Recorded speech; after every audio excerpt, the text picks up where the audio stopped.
de los pacientes con diabetes tipo 1, que luego es un tema un poquito complicado, pero hoy lo vamos a tocar en el programa.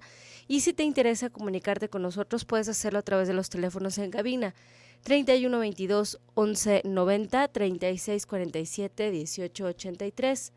Puedes mandarnos un mensaje a través de WhatsApp en el teléfono 333 822 3208, nuevamente 333 822 3208, y seguirnos a través de Facebook en Mujer el Sexto Sentido o a través de Twitter en Radio Mujer 1040. También puedes escucharnos desde cualquier parte marcando el teléfono 01 89 927 466 65 y descarga gratis la aplicación para escuchar Radio Mujer en tu celular. Búscanos en Google Play o en iTunes como Radio Mujer 1040, disponible tanto para iPhone como para Android. Y quiero reiterarles la invitación que tiene Radio Mujer para ustedes en este mes, que es el evento Amor con Sentido. Grandes conferencias te esperan sobre el amor y las relaciones de pareja. Tendremos a la doctora Alicia Soltero, psicoterapeuta familiar, conductora del programa Dentro de Ti, con el tema Amar lo que soy, amar lo que es y amar lo que hay. También estará la doctora Carlota Tello, terapeuta y sexóloga, conductora del programa Más de Uno, con el tema El lenguaje de la seducción en la pareja. Y el doctor José María Echegaray, psicoterapeuta familiar, con el tema Matrimonios desechables, ¿quién tiene la culpa? Además tendremos la música de la rondalla Motivos, que estará presente para cantarnos las mejores baladas románticas de ayer, hoy y siempre. Habrá muchas sorpresas y regalos, entre ellos estaremos regalando una serenata de la ronda de motivos y un viaje a la playa para 2 adultos y 2 menores en el Hotel Tesoro Manzanillo. Y estoy escuchando una musiquita de fondo. A ver, platícame, Toño, esta musiquita de fondo. Ah, muy bien, aquí tenemos a la ronda de motivos. No me había puesto los audífonos, ya los tengo puestos. Bien, pues ahí lo tienen. Una pequeña probadita de lo que pueden esperar. Amor con Sentido, tienes que vivirlo, sábado 12 de marzo, 9:30 de la mañana, Salón de Eventos, Planta Baja, Expo Guadalajara, en Avenida Las Rosas y Mariano Otero. La entrada es completamente libre. Y nos vamos a ir con nuestra siguiente. ¿Tenemos sección? No tenemos sección. Muy bien. Entonces nada más les voy a platicar algo padre que tenemos de información el día de hoy para ustedes. Saben que el fin de semana luego me pongo creativa y me pongo a buscar cosas que les pueden servir para mantenerse saludables, recetas, ideas, blogs, lo que se les pueda ocurrir. Me voy encontrando información, y si tenemos sección, muy bien, no nos podemos ir a nuestra siguiente sección. No tenemos la sección, está bien, pero es la de hoy empieza con. Por ahí la tenemos, sí la tenemos, aquí está grabada. Nunca es tarde. Hoy empiezo. Hoy empezamos, yo creo que todos nosotros, con un café. Para empezar el día bien atentos. Bueno, fíjense que me encontré una serie de recetas que creo que les pueden servir. La pueden buscar en internet para todos aquellos que está en inglés, pero la verdad es que no está difícil de traducir, está muy sencillita porque son básicamente los mismos ingredientes, pero son 36 recetas de pudín de chía. Así como lo escuchan. La chía es una semillita que a la hora que se pone en contacto con algún líquido, ya sea agua o leche, la leche que tú decidas, empieza a humectarse y empieza a notarse que tiene una característica especial, que es tener suficiente cantidad de fibra soluble, que es la fibra que puede disolverse en agua. Esta fibra, recuerden que lo hemos dicho muchas veces en el programa, es la que nos ayuda a hacer que las heces tengan un buen paso a través del tubo. Y entonces, digamos que para que resbale, como diría el doctor Gilberto Priego. Y entonces, este tipo de fibra la necesitamos con cierta medida, no puede ser excesiva porque en algunos pacientes puede producir una mayor cantidad de gas, sobre todo si no tenemos como una buena higiene, o sea, una buena higiene a nivel de intestino. Si nosotros estamos con demasiada inflamación, estamos muy estreñidos y empezamos a tomar demasiada de esta fibra, en lugar de ayudarnos podemos causarnos un problema más grande. Si ustedes están teniendo problemas a nivel de intestino, por favor, no empiecen a tomar semejantes cantidades de chía porque no les va a solucionar nada, al contrario, los puede meter en un problema. Entonces, bueno, son 36 recetas de chía y básicamente todas se remojan con un poquito ya sea de leche de coco, de leche de almendra, de leche de vaca o agua, y lo puedes mezclar con frutas diferentes. Regresando al corte, les puedo dar 3 ideas de estas recetas que están padrísimas, que pueden ustedes encontrar en internet, así como 36 recetas de chía para la semana, así dice. Quédense con nosotros el día de hoy platicando con Mónica Arenas sobre diabetes tipo 1. Quédate con nosotros, estás en el 1040 de AM. Regresamos.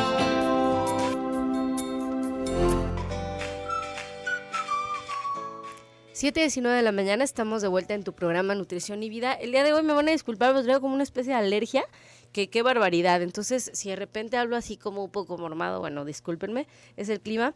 Y vamos a platicar el día de hoy de un tema súper interesante, un enfoque muy interesante acerca de la diabetes tipo 1. Tengo el gusto de tener ya en cabina a Mónica Arenas, ella licenciada en nutrición y maestra en nutrición clínica, pero además educadora en diabetes. No todos los profesionales de la salud son educadores en diabetes. Por ejemplo, yo no soy educadora en diabetes, no me dedico específicamente a eso y entonces hay que tener la educación para hacerlo y bueno, tenemos a una profesional comprometida en ello. Moni, muy buenos días, ¿cómo estás? Buenos días, muchas gracias, muy bien, gracias por invitarme otra vez. No, pues ya sabes que eres, ya lo dije al aire, eres colaboradora fija del programa. Muchas gracias. Y bueno, platicábamos afuera del aire, Moni, acerca de la diabetes tipo 1, me decías cosas muy interesantes acerca de la diabetes, hay mucho que decir. Y quisiera que nos pusieras como en contexto para todos aquellos que de repente dicen, ¿de cuál diabetes? ¿De la buena o de la mala? ¿Por qué no hacemos una especie como definición de qué es la diabetes y las clasificaciones que hay como para aterrizar el tema del día de hoy? Muy bien, pues bueno, la diabetes, para empezar, es una enfermedad que se caracteriza, enfermedad crónica. ¿Qué significa? Que no se quita, número 1, por eso entra en crónico. Bueno, entonces, la diabetes se caracteriza por niveles elevados de glucosa en sangre. Bueno, esa glucosa en sangre, ¿por qué se incrementa? Número 1 es por la secreción de insulina.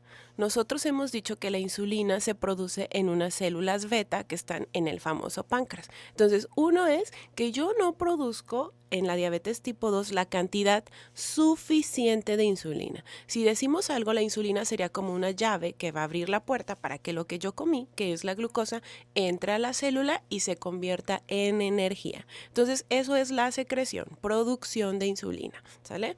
Y en el punto número 2 es en la acción de la insulina, o sea que esa insulina llega y entra, o sea, llega a la célula, abre la puerta y la abra bien. Entonces, cuando hay problemas en la acción es que llega y no puede hacer ese trabajo adecuadamente. Entonces, ahí tenemos esos puntos, en la secreción de insulina y en la acción de insulina. Esa es la diabetes tipo 2. La diabetes tipo 2, bueno, pues como a veces podemos diferenciar, digámoslo así, o sea, generalmente las personas adultas o los que inician con diabetes de manera grande, o sea, ya cuando tienen una edad adulta, pues tienen diabetes tipo 2.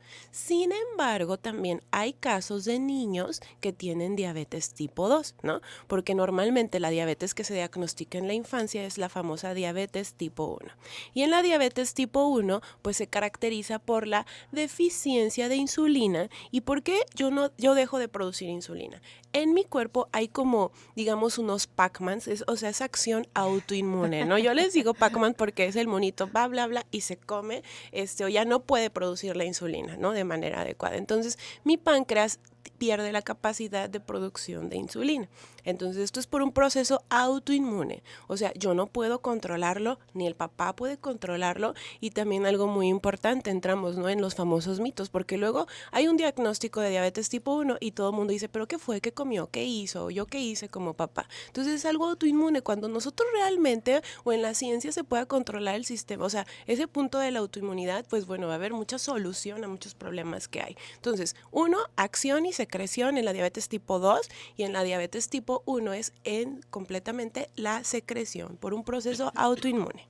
Autoinmune, que significa que no podemos controlar, que no es culpa de nadie, que no hubo algo que hicieras o que dependiera de ti para que sucediera. Y lo estamos, digamos que haciendo hincapié en esto porque muchas veces sucede en pequeñitos y entonces los papás se sienten culpables y entonces fue de, es que cometimos un error. No, o sea, no había nada que hacer, ¿no? Ahora, pertenece a este grupo de enfermedades de origen autoinmune, como para ponerlo en contexto, ¿qué otras enfermedades son de origen autoinmune, Moni? Para que se den cuenta del tamaño que es el problema y que no es controlable, ¿no? Por ejemplo, el lupus, que es algo muy bueno, hay mucha gente que tiene este padecimiento, es el lupus. Pues bueno, también hay tiroiditis, o sea, hay problemas con la glándula tiroides donde puede ser de origen autoinmune. Hay varias, el vitiligo también. Es decir, o sea, no hay manera de que el inicio sea controlable, o sea, el diagnóstico está ahí, no tenemos manera de saber, en realidad todavía no sabemos cuál es el origen de un problema autoinmune, o sea, sí sabemos, pues, pero no sabemos qué lo detona y por qué en algunos pacientes son vitiligo y por qué en algunos pacientes una diabetes tipo 1. Tendríamos que meternos como mucho más. Sí hay ciertas teorías, pero no podemos controlarlo. Si pudiéramos controlarlo, ya estaríamos evitándolo y no vamos ahí todavía, ¿no? Probablemente la ciencia va a eso. Ahora, hay ciertos factores de riesgo que van a predisponer para que un pequeñín pueda padecer o que tenga este padecimiento crónico. ¿Cuáles serían estos factores de riesgo, Moni, para diabetes tipo 1? Pues realmente en diabetes tipo 1 no hay como... No podemos mencionar la posibilidad que puede tener un niño de tener o no tener diabetes tipo 1, pues puede ser factores genéticos. También se ha hablado de la exposición a varias cosas, por ejemplo, en el periodo de lactación que inicien con huevo de manera temprana. Varios detalles se han asociado, pero hay que tomar en cuenta y recordar, ninguno es contundente. O sea, si ustedes tienen un niño con diabetes tipo 1, no piensen en quién tuvo la culpa, nada. O sea, realmente en la diabetes tipo 2 sí podemos hablar de factores que pueden detonar, ¿no? En la diabetes tipo 1 podemos hablar de infecciones quizás, ¿no? O virus que se asocian al inicio de la diabetes tipo 1, pero realmente ahí ustedes no se preocupen por eso. En la 2 sí, porque hay niños con diabetes tipo 2 y eso es el punto de la obesidad, pues. La obesidad es lo que puede generar ese punto de progresión a diabetes tipo 2, donde dijimos que era acción y secreción. Diabetes tipo 1, secreción por proceso autoinmune. Otra vez, que no se nos olvide. Y ninguna es buena ni mala. Todo tiene que ver con el control. Todo lo que yo haga, eso es lo que va a determinar lo que yo vaya a tener en el punto de la diabetes, para que no se asusten. Hay muchas herramientas, hay muchas teorías y hay que ir con gente que les pueda orientar y que les dé paz. Que les dé paz y saber que entonces no podemos echar culpas, sí puede hablarse de algunas infecciones, de algunos virus asociados, como nos lo dice Moni, pero no tiene nada que ver con algo que tú hayas hecho, ¿no? Ahora, ¿cómo se hace el diagnóstico? ¿Cómo me doy cuenta que tengo un hijo que tiene diabetes tipo 1? Generalmente los niños con diabetes tipo 1 caen al hospital por cetoacidosis, o sea, es una complicación de la diabetes, porque empiezan, o sea, hay como varios puntos, ¿no? Que la famosa triada de poliuria, polidipsia y polifagianosia es que tienen mucha sed, entonces también tienen muchas ganas de hacer pipí y tienen mucha hambre, ¿no? Entonces eso pasa normalmente cuando hay hiperglucemia, ¿no? Que son signos y que nos podemos dar cuenta. Sin embargo, la mayoría de los niños caen al hospital por una complicación de tener la glucosa tan alta, que es la hiperglucemia, produce cetoacidosis. Entonces los niños empiezan a perder peso, se deshidratan, empiezan a tener una respiración así como acelerada, que es compensatoria para modificar la acidez de la sangre, que es el pH. Entonces todo eso, esas manifestaciones tiene un niño, lo llevan al hospital, entonces le hacen un diagnóstico de cetoacidosis, ¿no? Gran mayoría. Y si no, ahí detectan que tiene valores elevados de glucosa. La mayoría es esa es la forma prácticamente. ¿Por qué? Porque realmente como los niños no tienen obesidad, o sea, no tienen acantosis nigricans, que habíamos comentado en algún programa, que era el cuellito obscurito que se asociaba a tener las glucosas, a tener resistencia a la insulina, o sea, los niños caen literal al hospital. Eso es lo que pasa. También se pueden hacer curvas y se pueden hacer otro tipo de estudios, pero normalmente en la diabetes tipo 1 así es. O sea, de repente mi hijo de poder estar bien, el niño más normal del mundo, quizás de peso normal, que juega normal, de repente se desmaya y cae al hospital. O sea, esa es normalmente la forma en la que Sí, los o papás se dan perdió un cuenta. peso y se deshidrata y así. O sea, está más débil quizás con esta respiración que nos mencionas, que puede ser como muy alterada, como más Ajá. constante, Sí. la pérdida de peso y de repente cae en hospital o de repente le toman la glucosa y está altísima. Sí, Quédense con exactamente. nosotros, regresando al corte, vamos a seguir platicando con Mónica Arenas acerca de la diabetes tipo 1. Quédate con nosotros, estamos platicando acerca de, específicamente vamos a hablar del crecimiento en la diabetes tipo 1. Quédate, estás en el 1040 de AM, regresamos.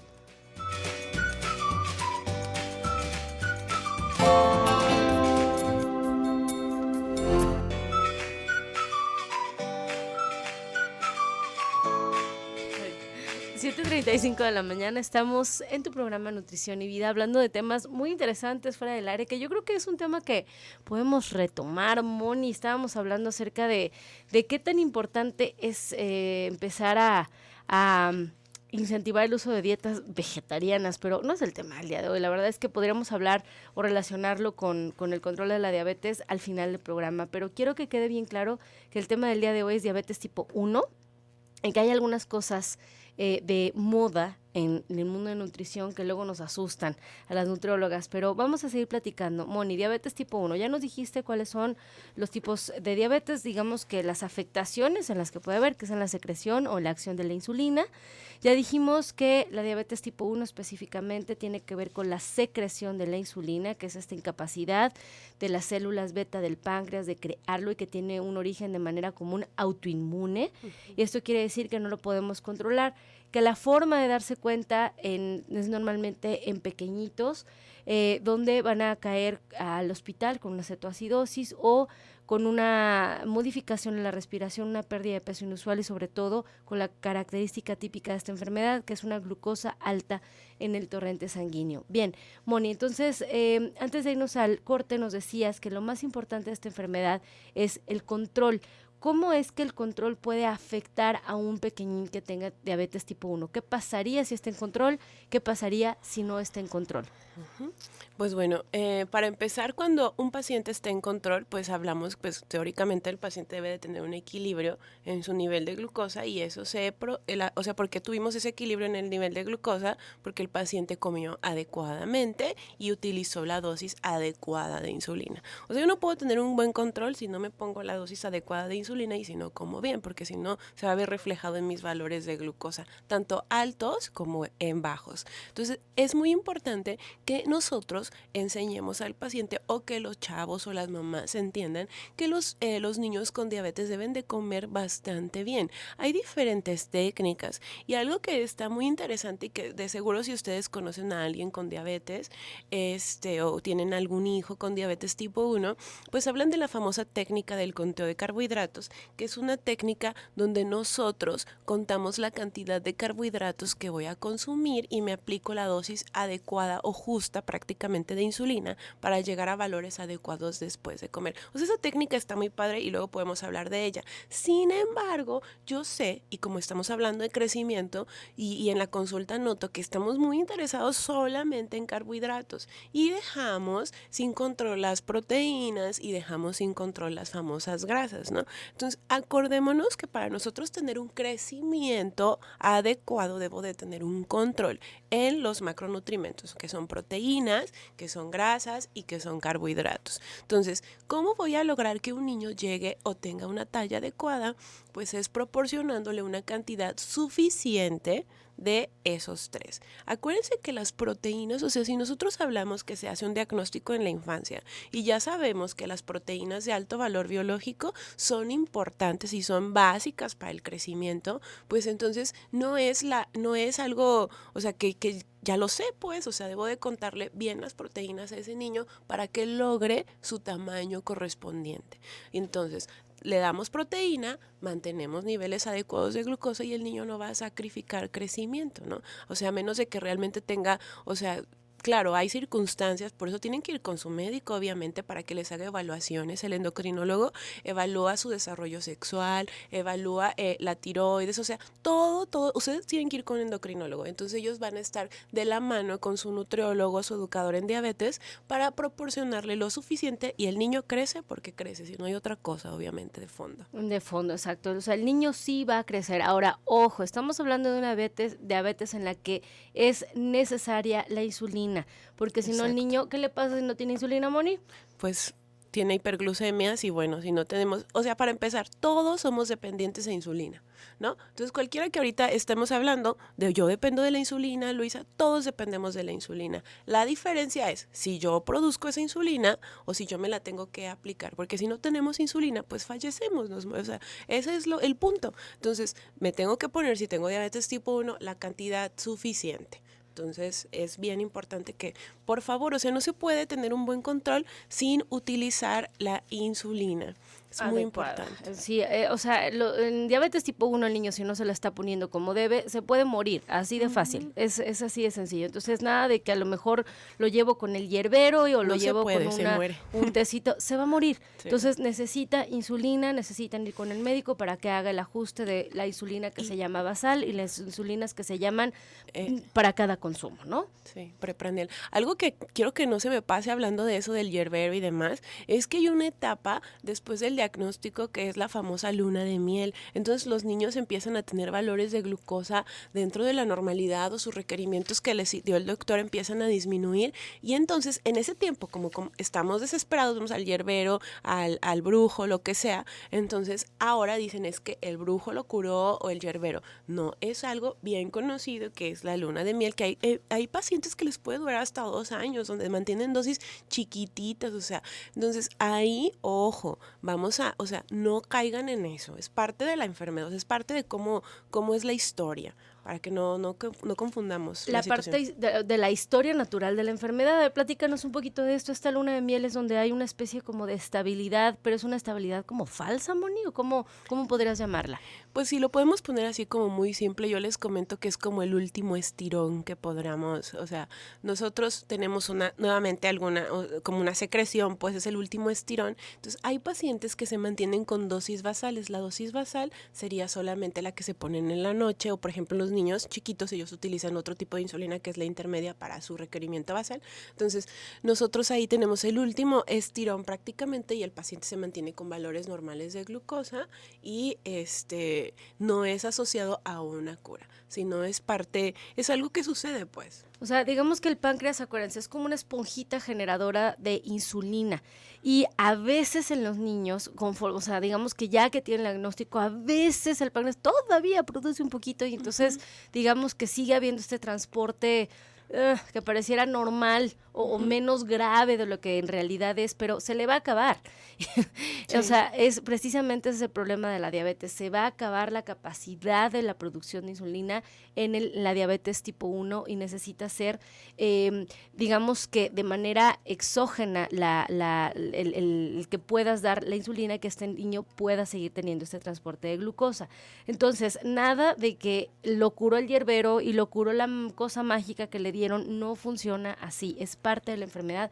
Qué bueno que lo estás mencionando. Ahora, hasta 2 años en los pacientes, así sí, es que ha habido casos de ese tamaño. Ahora, Moni, ¿cómo asegurar que mi hijo está creciendo? ¿Cómo se mide? ¿Cómo estarlo monitoreando? Ahí ustedes tienen que ir con un profesional para que evalúe el crecimiento, o sea, si es un niño chiquito, porque bueno, hay diabetes tipo 1 desde todas las edades, ¿no? Si es la longitud o la talla y el peso, ¿no? Entonces, nosotros ya hay unas tablas que por ejemplo, hay un programa en internet, ustedes lo pueden checar, ahí viene en la página de la OMS. Entonces, ahí en la página de la OMS, ustedes pueden descargar unas hojas donde hablan sobre tablas donde se asocia el peso para la talla para la edad y demás circunstancias, ¿no? Y la relación peso para la talla. Entonces ustedes ahí en esa página descargan las tablas e incluso también hay un programa muy sencillito, que hasta todas las nutriólogas los tenemos en el consultorio, que es un programa que se llama Antro, y entonces ahí nosotros ponemos peso para la talla y ahí nos saca el valor y ahora buscas en la tablita y ya ves si se categoriza en peso normal y demás circunstancias. pero tienen que medir bien, bien, bien a esos niños, vayan con un profesional. Ahora, no es tan fácil, ¿eh? Medir a un niño chiquito, sobre todo se llaman infantómetros para empezar, y no todas las nutriólogas nos dedicamos a niños. Sí. Entonces, para pensar hay que medirlo bien y luego además hay que saber interpretar esas tablas, porque Sí. a pesar de que sepamos buscarlas, la interpretación puede ser un poquito complicada. Quédense con nosotros, regresando al corte vamos a seguir platicando de cómo hacer esta interpretación de las tablas, que es algo muy sencillo y que lo tienen que hacer un profesional, idealmente de la salud, ¿eh? Porque luego les voy a decir que hay médicos que no pueden a veces explicarte completo, entonces sería de manera ideal con un nutriólogo. Quédense con nosotros, estás en el 1040 de AM, regresamos.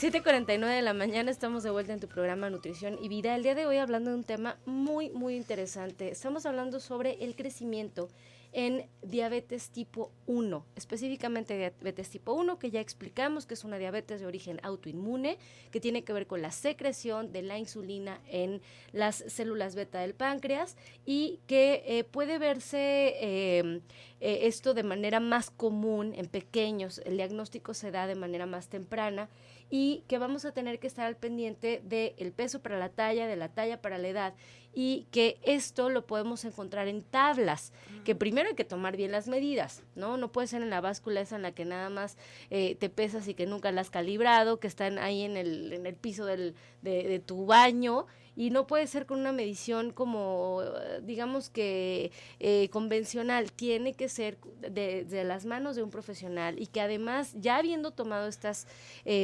mediciones con las técnicas correctas, tenemos que saber bien hacer la interpretación. Yo le decía fuera del aire a Mónica Arenas, que es nuestra invitada del día de hoy, que a veces me asusta cuando cuando vas con un médico nada más, a veces no te explican completo, sí te dicen, su hijo está flaquito, ¿no? O, su hijo está un poco chaparrito, y andan las mamás asustadas, de aquí para allá viendo cómo hacerle para que el niño crezca, y a veces tomando decisiones basadas en una mala, digamos que definición del problema. Pero si vas con un profesional de la salud, es decir, un nutriólogo que se dedique a eso, entonces te puede explicar que esa medición tiene interpretaciones y que hay que estarlo viendo, y que va a depender de lo que me decías fuera del aire, de la etapa de crecimiento en la que esté, ¿no? Uh-huh. Entonces, ¿cómo van a afectar estas etapas de crecimiento en la diabetes tipo 1? Pues como habíamos comentado, pues el punto de comer adecuadamente es lo que va a definir el crecimiento y se va a evaluar prácticamente igual. Me gustaría un poquito explicar el punto de la campana esa y cómo es la tablita por lo que decías de que está muy flaquito, muy chiquito. Número 1, de hecho hay unas tablas donde nosotros ponemos la talla del papá, la talla de la mamá, entonces pues no podemos pedirle que midan 1.95 si los papás son de 1.50, también eso es importante. Entonces hay unas tablas y eso también lo revisa el médico, pero ¿cómo se evalúan esas tablas? Nosotros tenemos una población y medimos niños, pesos, tallas, ¿no? Entonces tomamos la media, ¿no? O sea, todos los pacientes que caen a la mitad y nos vamos 2 pasitos adelante y 2 pasitos atrás, digámoslo así. Entonces eso es lo que va a caer en la normalidad. Si lo vemos como en una campanita, lo que va a estar dentro de la anormalidad son los que quedan en los extremos, ¿no? Entonces, en la normalidad es mitad, 2 hacia adelante o 3 pasitos hacia adelante y 3 pasitos hacia atrás. Entonces, ahí nosotros, el pediatra puede decirles, pues es que está dentro de el límite inferior. Entonces, ¿qué significa? Que quede quizá 2 pasitos hacia atrás del promedio, ¿no? De la media.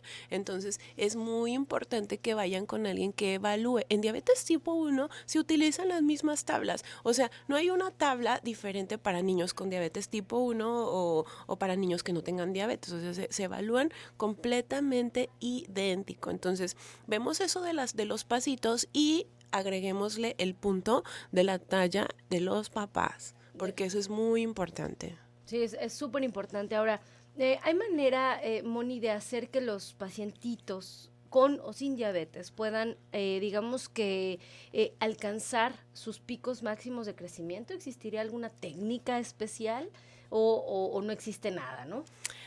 Bueno, o sea, si ya realmente vemos que un niño tiene o sea, que no está creciendo de manera adecuada en diabetes o sin diabetes, claro, con ayuda de un experto se puede utilizar incluso hasta hormona del crecimiento, ¿no? O sea, pero eso ya se da realmente, o sea, pocos son los pacientes que requieren. Sí hay pacientes que tienen retardo en el crecimiento y que tiene que ver por otras circunstancias y hay endocrinólogos que se las dan. Y acuérdense que tiene que ser un endocrinólogo pediatra el que va a evaluar eso. Entonces sí hay la posibilidad. Pero también hay que recordar que hay etapas, por ejemplo, como por ahí de los 3 años de edad, 4 años. Los niños dejan de comer, empiezan a adelgazar. Entonces ahí pueden decir, su niño está muy flaquito, pero psicológicamente o emocional que está viviendo, él está descubriendo otras cosas. Entonces, en el punto de descubrir vida, de descubrir varias cosas en la escuela, el niño olvida comer. Sin embargo, nosotros no vamos a ver sacrificada su talla. Quizá el peso esté un poquito bajo, pero su crecimiento, el tamaño del cerebro, todo está perfectamente bien. Entonces, hay etapitas en la vida donde el niño puede tener un peso bajo, pero no significa que esté sacrificando la talla. Mientras no se sacrifique la talla, las cosas van bien. Entonces hay que evaluarlo y hay que verlo de manera natural y como es la vida, asociarlo a la vida y a las etapas del niño. Que luego nos pasa mucho, luego los chiquillos llegan muy flaquitos a la consulta, los empezamos a nutrir y el niño sigue igual de flaco, pero ¿qué creen? Crece. Entonces, como bien nos dice Moni, el tema es la talla, cuando estamos hablando cuando no hay pesos adecuados, sobre todo cuando está hacia abajo, ¿no? Tirados hacia el extremo de la curva inferior, digamos. Entonces, vamos a tener que ser muy cuidadosos con la evaluación, pero saber y entender que el niño con diabetes tipo 1, mientras esté con un control, se evalúa igual y va a crecer igual. Y puede ser que necesite algún tipo de ayuda, pero de manera general se tendría que hacer un diagnóstico para saber si necesita una hormona del crecimiento, punto, que no es lo más común, ¿eh? No. Lo más común es que el niño esté en un control y estamos hablando no solo de la medicación, sino de los alimentos. Moni, danos tus datos de una vez para que todos aquellos que están ahí como que manejando y corriendo y demás puedan en la repetición escuchar tu número ahorita para todos aquellos que ya tienen una pluma en la mano, por favor. Es 3629-9569 y al celular también 3313-291865. Nuevamente, por favor. 3313-291865 el celular y 3629-9569. ¿Dónde tienes tu consultorio, Moni? Es en Avenida Patria Sur 138. Perfecto. Prados Guadalupe. Es diabetes tipo 1 el tema del día de hoy, pero Mónica es educadora en diabetes, todo tipo de diabetes, así es que por favor pónganse en manos de un profesional. No está tan sencillito, no es de que me dijeron y a lo mejor no. Y bueno, Moni, tenemos algunas dudas del público que no son específicamente de diabetes tipo 1, pero vamos a tratar de resolverlas. Nos dice por aquí el teléfono con terminación 1214, dice, fui con un endocrinólogo y me mandó a hacer análisis porque sentía mucha ansiedad por comer cada rato y una glucosa de 90 en ayuno, una insulina basal de 17 y me dijo que era alto y me mandó un medicamento que se llama Galbusmet.